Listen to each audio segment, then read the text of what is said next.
चुनाव में राजनीति संबंधी जो मुद्दे थे, मसले थे, उनके विषय में चिंतन करना ये राजनीतिक दलों से जुड़े हुए लोगों का काम है। लेकिन मैं यहाँ पर केवल जो संविधान से संबंधित विषय थे उनका उल्लेख करना चाहूँगा।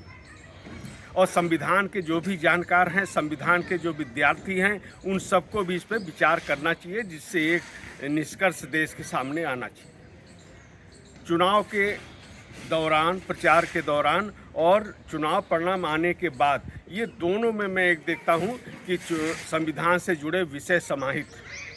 चुनाव प्रचार के दौरान कहा गया कि संविधान बदल दिया जाएगा, आरक्षण खत्म कर दिया जाएगा, ये एक बड़ा मुद्दा उभर कर आया।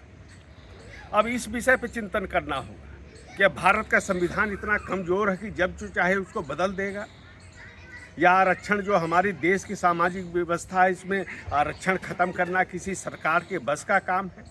और वो सरकार जिसने 10 साल जो सत्ता में रही है, क्या वो कोई भी ऐसा एक भी कार्य हुआ है जो संविधान की दृष्टि से हम विचार करें, जिसमें संविधान निर्माताओं के प्रति सम्मान ना रहा हो, संविधान की भावनाओं पर अमल करने का विचार ना रहा हो? क्या वो संविधान बदला जा सकता है? संविधान का जो मूल ढांचा है उसमें बदलाव नहीं हो सकता, ये न्यायिक निर्णय है। और इसमें सबसे दुस्साहसपूर्ण जो बदलाव किया गया वो 1975 में जब आपातकाल की घोषणा की गई थी, 42 संशोधन के माध्यम से किया गया। और मैं विश्वास के साथ कह सकता हूँ कि देश में उस तरह के आपातकाल लागू होने की कोई संभावना नहीं है। ये जागरूक जनता है देश की, और ऐसी स्थिति दोबारा आएगी नहीं। संविधान की दृष्टि से करें तो संविधान निर्माताओं की दृष्टि से करें, जो हमारे संविधान के शिल्पी थे बाबा साहब भीमराव अम्बेडकर, उनसे जुड़े 5 जो पंच तीर्थ हैं उनका भव्य रूप से प्रतिष्ठित किया गया है, उनके प्रति एक सम्मान था। तो ये भावना हमको देखनी चाहिए और ये विचार करना चाहिए कि संविधान में बदलाव, आरक्षण की समाप्ति, ये वर्तमान माहौल में दूर दूर तक कहीं संभव भी नहीं है। और संविधान बदलना क्या आसान है? भारत जैसे विविधतापूर्ण देश में हमारे संविधान को बनाने में संविधान निर्माताओं को 2 साल 11 महीने से अधिक का समय लगा था। और हम ये कहें कि 5 साल के लिए जो सरकार आ रही है वो संविधान बदल देगी, मैं समझता हूँ कि ये संविधान से जुड़ा जो चुनाव प्रचार के दौरान विषय उठाया वो निरर्थक था। दूसरा, चुनाव परिणाम आने के बाद संविधान के अनुच्छेद 74 और 75 को साथ में हमको देखना चाहिए, जिसमें केंद्र में मंत्रिमंडल मंत्रिपरिषद के गठन के संबंध में बात कही गई।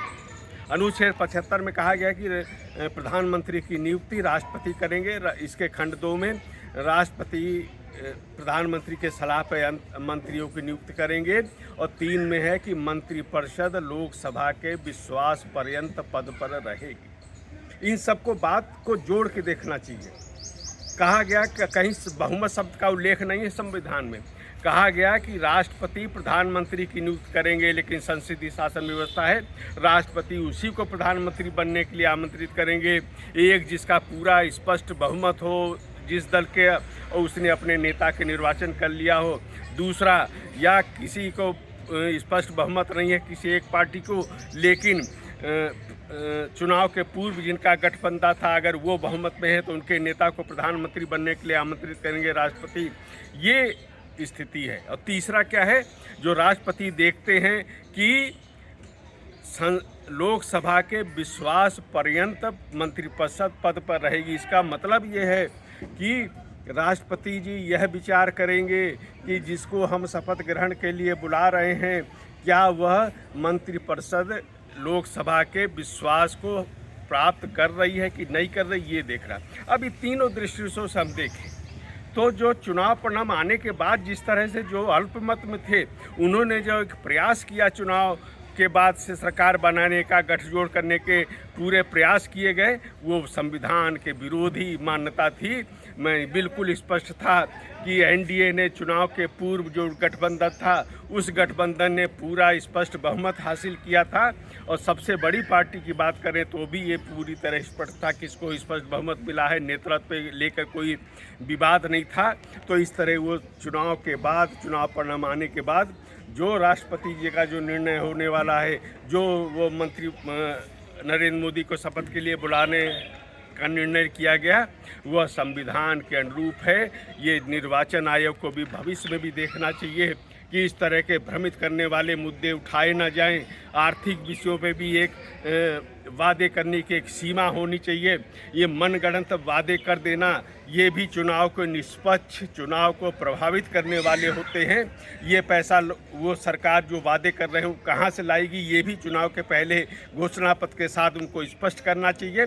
ये देखना चुनाव आयोग की जिम्मेदारी है, क्योंकि अनुच्छेद 324 के अनुसार निष्पक्ष पारदर्शी चुनाव कराना संविधान के अनुसार ये चुनाव आयोग की जिम्मेदारी है। उस जिम्मेदारी का पूरा निर्वाह करना चाहिए कि किस तरह चुनाव निष्पक्ष हों, भ्रमित करने वाले मुद्दे उठाए ना जाएं। ये सब देखने का भी कार्य है, तभी ये संविधान पूरी मजबूती से चलेगा और हम सब इस पर गर्व कर सकते हैं कि एक बार फिर संविधान की विजय हुई है, लोकतंत्र की विजय हुई है। ये देश के लिए गौरव का विषय है।